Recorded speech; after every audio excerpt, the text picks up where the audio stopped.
Shaun, back in the quarterfinals for the first time in a while, and that was a comprehensive victory. Yeah, thrilled. Right, I'm very, very pleased. After definitely after the season I've had. I've had a terrible season. Not for the want of trying either. I've really been trying hard, preparing as well as I could for events, and just getting nothing. So it's quite rewarding to know that even though I was struggling for results, that the things I was working on and the preparation I was putting in has paid off. And who knows? In a week's time we could be having another conversation. Your long game in particular in that match was absolutely top class. It reminded me of Trump on his run to the final in 2011. Yeah, well, my long game's always been a strength. It's always been, that sort of the big driver in the locker, if you like. And, it's never been the part of my game that's let me down. It's usually been sometimes the A of the ABCs or a bit of defensive play that's been my Achilles heel. Not so this week. And I feel like I'm a handful for anyone.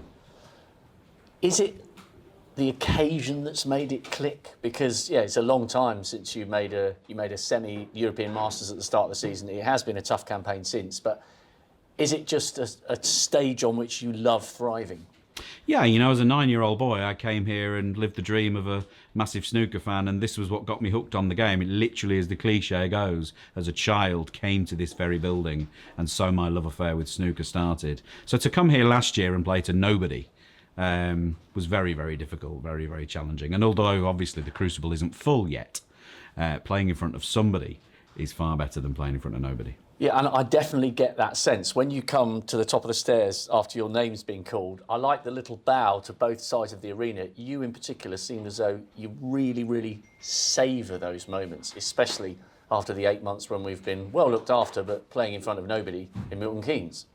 Yeah, well, I think that comes from a few different sources. I think just as a bloke, I've really struggled in the last 12 months mentally. There have been some extremely dark days trapped in isolation in a hotel in Milton Keynes. There have been some very tough times, some quite difficult phone calls home. I've been terrible company when I have been at home. I've been moody, grumpy, irritable, more than usual.